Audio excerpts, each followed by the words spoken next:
Action में है और हमें तो लगता है कि सरकार को विशेष ध्यान देने की आवश्यकता है और इसके वर्कलोड को भी कम करने की आवश्यकता है, मास पावर को भी बढ़ाने की आवश्यकता है। कई वार्ड ऐसे थे जहां हमें लगता है कि शायद आदमी प्रवेश ना करे, इतना दुर्गंध दे रहा है। बहुत सारे अभाव दिखे हैं और उन सारे विषयों से हम लोग बिंदुवार सुपरिंटेंडेंट को संज्ञान में दिए हैं और उन्होंने आश्वासन दिया है कि उन विषयों पे काम किया जाएगा। और मैंने भी कहा है कि अगर सदन के लायक कोई ऐसा विषय है, सब्जेक्ट है जिन पर सदन में बहस होनी चाहिए तो उन विषयों का सजेस्ट करेंगे। तो उनमें कुछ विषय उनके माध्यम से भी प्रस्तुत किया गया है और आगामी जो सत्र होगा उसमें उन विषयों को रखा जाएगा।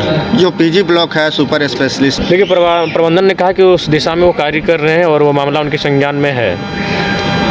अच्छा, नियमितीकरण को लेकर करीब 15 साल से जो लोग काम कर रहे हैं 15 साल से 10 सालों से कार्य कर रहे हैं और कंपनी जो है वो कभी भी अचानक उन्हें बैठा देती है, इस प्रकार के इशूज आते हैं। तो मैंने उन पर भी बात किया है कि भाई जो अपना एक जीवन का अभिन्न समय टाइम ऑफ पीरियड देते हैं उनके साथ किसी प्रकार का अन्याय ना हो, उन्हें नियमित किया जाए, इस पर पहल हो।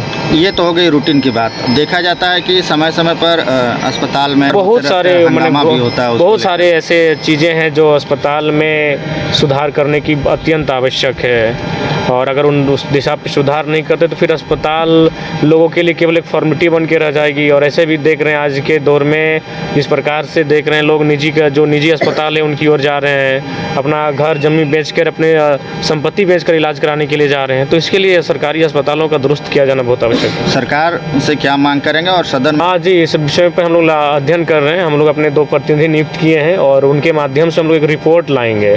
सदन में जाने से पहले एक रिपोर्ट लेके आएंगे, चाहे रिम्स के प्रतिनिधि हों, चाहे NMCH के प्रतिनिधि हों, उनके माध्यम से जो भी रिपोर्ट हमारे सामने आएगा और उसे एक आधार बनाकर डॉक्यूमेंट्री बनाकर सदन में प्रस्तुत किया जाएगा। Thank you.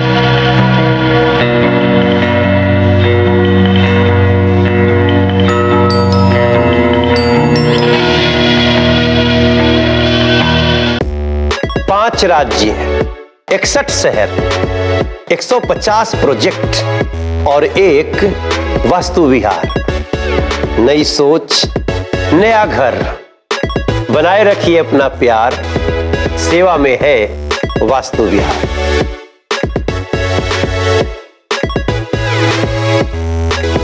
एक्शन में है और हमें तो लगता है कि सरकार को विशेष ध्यान देने की आवश्यकता है और इसके वर्कलोड को भी कम करने की आवश्यकता है, मास पावर को भी बढ़ाने की आवश्यकता है। कई वार्ड ऐसे थे जहां हमें लगता है कि शायद आदमी प्रवेश ना करे, इतना दुर्गंध दे रहा है। बहुत सारे अभाव दिखे हैं और उन सारे विषयों से हम लोग बिंदुवार सुपरिंटेंडेंट को संज्ञान में दिए हैं और उन्होंने आश्वासन दिया है कि उन विषयों पे काम किया जाएगा। और मैंने भी कहा है कि अगर सदन के लायक कोई ऐसा विषय है, सब्जेक्ट है जिन पर सदन में बहस होनी चाहिए तो उन विषयों का सजेस्ट करेंगे। तो उनमें कुछ विषय उनके माध्यम से भी प्रस्तुत किया गया है और आगामी जो सत्र होगा उसमें उन विषयों को रखा जाएगा। जो पीजी ब्लॉक है सुपर स्पेशलिस्ट, देखिए प्रबंधन ने कहा कि उस दिशा में वो कार्य कर रहे हैं और वो मामला उनके संज्ञान में है। अच्छा, नियमितीकरण को लेकर करीब 15 साल से जो लोग काम कर रहे हैं 15 साल से 10 सालों से कार्य कर रहे हैं और कंपनी जो है वो कभी भी अचानक उन्हें बैठा देती है, इस प्रकार के इशूज आते हैं। तो मैंने उन पर भी बात किया है कि भाई जो अपना एक जीवन का अभिन्न समय टाइम ऑफ पीरियड देते हैं उनके साथ किसी प्रकार का अन्याय ना हो, उन्हें नियमित किया जाए, इस पर पहल हो। ये तो हो गई रूटीन की बात। देखा जाता है कि समय समय पर अस्पताल में बहुत सारे ऐसे चीज़ें हैं जो अस्पताल में सुधार करने की अत्यंत आवश्यक है और अगर उस दिशा पर सुधार नहीं करते तो फिर अस्पताल लोगों के लिए केवल एक फॉर्मेलिटी बन के रह जाएगी। और ऐसे भी देख रहे हैं आज के दौर में जिस प्रकार से देख रहे हैं लोग निजी अस्पताल है उनकी ओर जा रहे हैं, अपना घर जमीन बेचकर अपने संपत्ति बेचकर इलाज कराने के लिए जा रहे हैं। तो इसके लिए सरकारी अस्पतालों का दुरुस्त किया जाना बहुत आवश्यक है। सरकार से क्या मांग करेंगे और सदन? हाँ जी, इस विषय पर हम लोग अध्ययन कर रहे हैं। हम लोग अपने 2 प्रतिनिधि नियुक्त किए हैं और उनके माध्यम से हम लोग एक रिपोर्ट लाएंगे। सदन में जाने से पहले एक रिपोर्ट लेके आएंगे, चाहे रिम्स के प्रतिनिधि हों, चाहे NMCH के प्रतिनिधि हों, उनके माध्यम से जो भी रिपोर्ट हमारे सामने आएगा और उसे एक आधार बनाकर डॉक्यूमेंट्री बनाकर सदन में प्रस्तुत किया जाएगा। Thank you.